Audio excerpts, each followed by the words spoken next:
During the Great Depression of 2026, both the new government and the public are so desperate for money that the California Grand Lottery is launched. If someone kills the winner before sundown, they get to legally take their jackpot. The only rule is not to use bullets. In LA in 2030, Sean's just won the lottery, so now he's running away from a huge crowd that wants to kill him. Sean doesn't hesitate to fight them all, quickly bringing them down before escaping by jumping over a fence. Afterward, Sean breaks into a home through the window and finds a grandmother, so he immediately takes her phone and destroys it. Outside, a drone is keeping track of everything. Sean takes a moment to regain his breath, and the lady takes out a Grand Lottery bolt gun to kill him on the spot. Then the lady breaks her ticket to summon the lottery team, who breaks down the door and confirms the winner is dead. She's given a huge check for $22 million and appears on TV. A month later, Katie arrives at LA to restart her acting career. In the bus, she keeps staring at a little Oscar keychain, which appears to be a memento. There's a little girl nearby, so she makes faces to make her laugh. However, the kid's father keeps mocking her daughter over the phone. Katie moves to his side and pretends to be a cop, threatening him to take him to social services if he doesn't behave. The man starts being nicer to his daughter while an old lady comes closer to thank Katie for her services. However, when the lady leaves, Katie realizes she stole her watch. On a sign, Katie sees an ad for Lewis Protection Agency and wishes she had bodyguards like that. During the ride, she notices how everyone on the streets is tense or violent, usually both. In the meantime, the media can't stop talking about the next lottery drawing, which is happening in 18 hours. Ticket sales have broken new records and the next jackpot is for $3.6 billion. At his home, Noel gets his weapons ready while singing the Ninja Turtles song. Eventually, Katie makes it to the room she rented on the internet and immediately notices her new roommate Shadi lied about the state of the place, which is terrible. Shadi herself is pretty annoying too. There are pictures of her in Katie's room, she makes tasteless jokes, and ignores her very supportive mother's calls. Shadi also has an obnoxious boyfriend named DJ, who slaps Katie as a so-called prank when he hands her the house keys. The next day, Noel's ad appears on TV, offering his bodyguard services to whoever wins the lottery. When Katie wakes up, she's horrified to discover the upstairs bathroom has been leaking through the roof and has ruined her clothes. She calls Shadi to complain since she has an audition in a few hours, but Shadi's only way of helping is renting her clothes. Katie has no choice but to start expending her savings on an awful outfit and taking a cab because she's late. The driver keeps making inappropriate comments and chats about celebrity gossip, mentioning that the famous rapper Machine Gun Kelly has his own bunker. When Katie makes it to the place, an employee charges her $400 to participate. Her audition finally begins and she explains she was in many TV ads as a kid, but she had to pause her career to take care of her sick mom. After her mother died, Katie decided to try acting again. She reaches into her pockets for her monologue notes and finds Shadi's lottery ticket, which activates when Katie accidentally puts her thumbprint on it. It takes her picture and officially registers her a player. Katie quickly puts it away and tries to act, however she's immediately disliked and kicked out. In the corridor, the other actresses try to be supportive. Suddenly all their lottery tickets activate, announcing that Katie has won and even showing her face. The actresses immediately change their attitude and attack Katie with any object they can reach, although some of them have knives ready. Even the workers join the fight. Katie defends herself thanks to her stage fighting classes and dodges a flying shoe before taking the stairs, not understanding what's going on. On the next floor, Katie manages to hide in a room while the actresses run off. However, she's entered a self-defense class and these people are ready to kill her too. They keep calling her my jackpot as they attack and Katie runs around dodging their moves or causing them to hit each other. She tries asking what's happening but they ignore anything she has to say. While some of the people are fighting each other, Katie is punched and grabbed by her ankles. The guy whirls her around and throws her through a wall, making her land in a yoga class with more people ready to kill. The self-defense guys cross over too and chaos takes over the room, where blood is starting to get spilled. When a man grabs Katie by the neck, Noel suddenly bursts through the ceiling and saves her by throwing the guy at the wall. Then Noel announces Katie gets 5 free saves, but afterward his protection costs 10% of the prize. As he counts all the people he keeps bringing down and reaches the end of the freebies, Katie has no choice but to sign his contract. Now he starts fighting people for real, even using Katie as a weapon to kick them off. He also ties her to his back to keep her safe and uses a belt as a whip to attack from afar. Once all the opponents are down, Katie frees herself and takes Noel's paralysis dart gun. After easily taking it back, Noel makes sure to put the unconscious bodies in the right position so they won't choke on their tongues. He explains that the lottery drone, which is already outside, posts the winner's location every 14 minutes so they must get going. As they run out of the building, Noel points out that the rules don't allow the other players to kill each other. The people at the food truck throw a knife at her and Noel helps her dodge it before they get in his car to escape.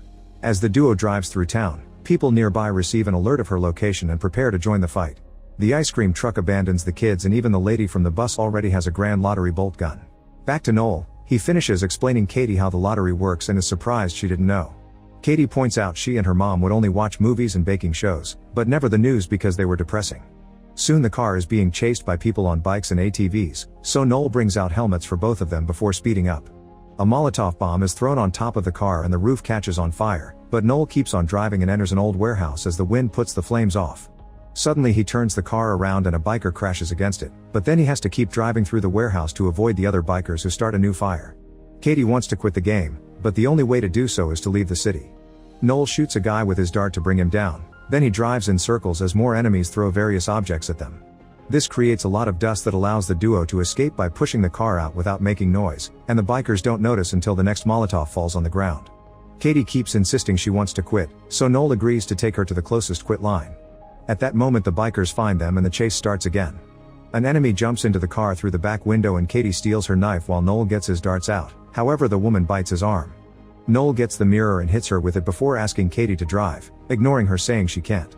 Then Noel moves onto the backseat to continue the fight, putting an extra helmet on his opponent before kicking her out of the car. The bikers throw another Molotov at them and Noel forces Katie to drive through a wall to escape. They stop a car and a biker crashes while trying to dodge it while Katie knocks out the other one with her helmet. The duo tries to leave, however the car barely moves before it breaks down because of all the damage. Katie comes out and tries running away, however Noel stops her. He explains he gets no money if she quits but still wants to help her because they must treat people the way they want to be treated. Suddenly Katie throws sand at his face and manages to punch him, so Noel has to crack his nose back into place. At that moment a police car appears and Katie goes to the cops for help, however the officers want to kill her too. Noel catches their taser just in time and starts fighting them while Katie runs away. On the street, Katie hides her face behind a map while the crowd notices the drone nearby and starts searching for her. She goes into the wax museum and is surprised to hear the guard is anti-lottery, so he lets her hide among the statues. Then Katie calls Shotty and requests to borrow her car. Shotty keeps asking Katie where she is, causing Katie to realize Shotty is playing too. At that moment a statue welcomes Katie to the museum, giving away her location. Afterward Shotty and DJ try to enter the museum, but the guard reminds them they're banned because they did the dirty with the statue. Shotty punches him to knock him out and the couple rushes inside. Katie hears them and hides behind a statue, however when she tries to sneak out she's seen. DJ immediately pushes her on top of a desk and Katie throws a bottle at Shotty's head before tossing sand at DJ's face to get him off her. Then the couple teams up to fight Katie, who defends herself with a statue's staff. When there's an opening she tries to run and Shotty kicks her back, causing her to lose the staff. In the next room, Shotty and DJ start beating Katie up with the halves of the staff. Katie retaliates by throwing statues at them, thinking it's Cher when it's actually the Kardashians. The fight continues in the horror room, where they grab any prop available to attack. After lots of struggle with movie costumes and weapons, Katie runs out as Shotty throws an axe at her. The weapon does hit, but it's fake so it does nothing. Katie presses a button to bring down the shutter, only to remember what Noel taught her. She fixes the guard's body so he won't choke, then she rolls out of the museum right before the shutter closes, leaving Shotty and DJ trapped inside. A tour bus guide immediately sees her and announces her location on the microphone.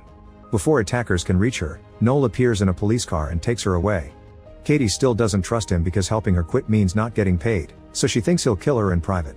As the tour bus keeps hitting the back of the car, Noel wishes they had bunker and Katie remembers the taxi driver. Soon the duo shows up at Machine Gun Kelly's house, who thinks Katie wants something dirty when she asks for help. At that moment the bus appears, so Katie gets Noel's dart gun and forces him to open his panic room. Katie and Noel rush inside and put Kelly to sleep with a dart before trying to close the door.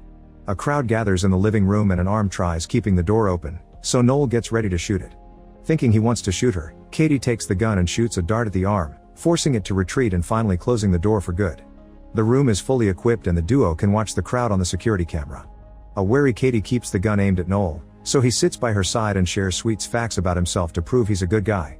Suddenly the keychain falls from Katie's pocket and when he says it looks cool, Katie opens up. She chose to become an actress for her mom, who loved movies and celebrities. Her mother knew Hollywood could be hell and gifted Katie the keychain to remind her she would be proud of her no matter what. When she was younger she made good money as a child actor, but her dad ran away with all of it.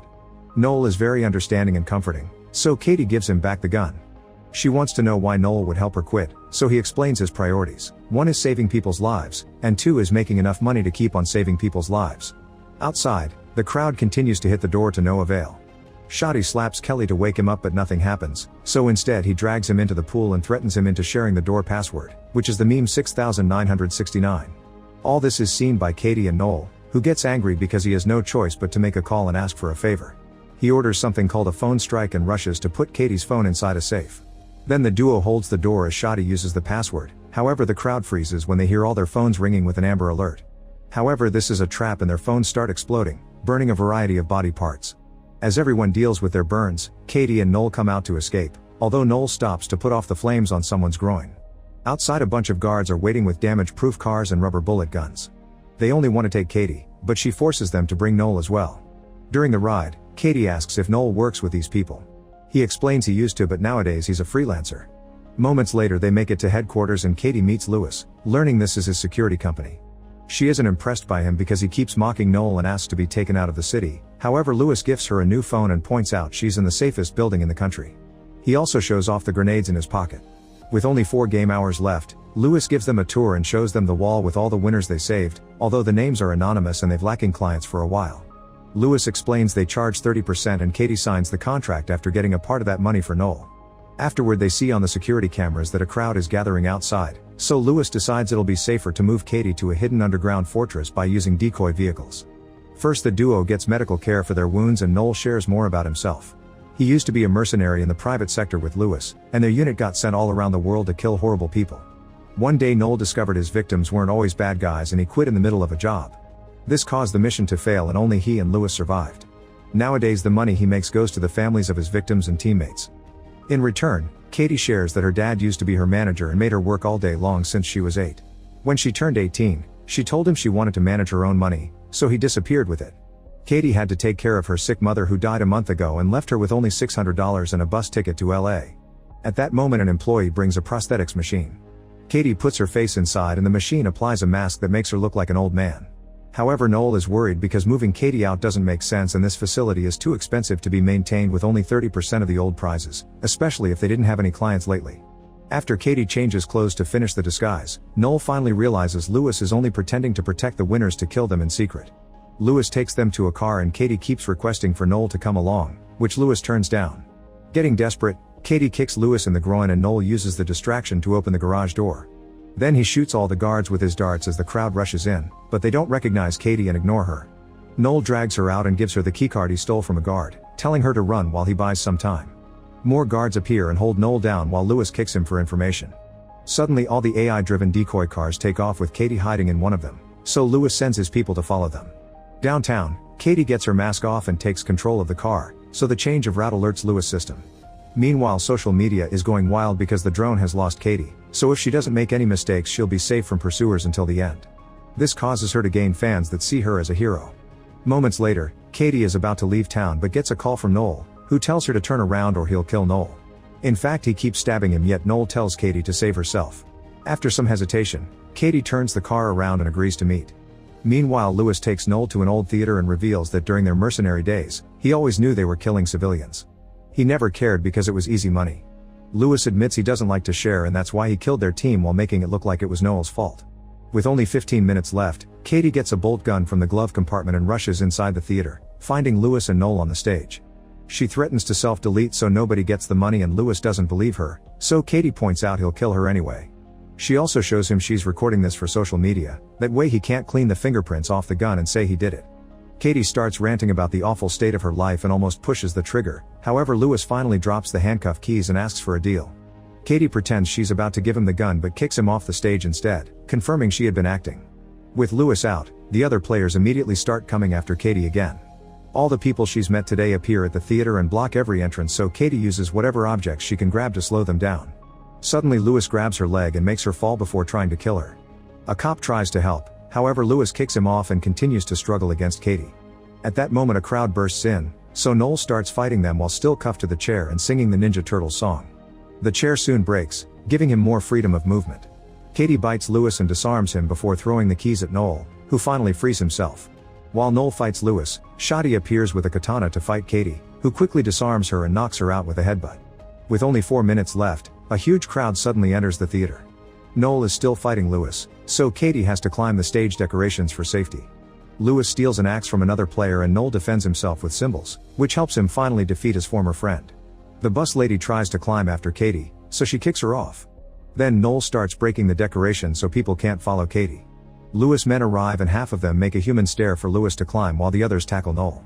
Lewis reaches Katie on the scaffolding and they start fighting until Katie slips. She hangs on the edge and reveals she used her keychain to activate one of his grenades, which then explodes. Lewis dies and Katie falls, however her fans appear with a big flag and catch her just in time. As the countdown reaches 0, Katie hugs Noel and promises to pay him 50%. The lottery people come to give her the check and she announces she doesn't want to be an actress anymore. 6 months later, Katie and Noel are working together on a bunch of charities like a free protection agency, a school of self-defense and stage fighting, a center for kids with bad parents. Noel tries to open a Ninja Turtles themed pizzeria, however he gets sued for copyright infringement. The duo also goes on a vacation on their own superyacht. Make sure to subscribe and turn on notifications so you can watch more videos like this. Thanks for watching.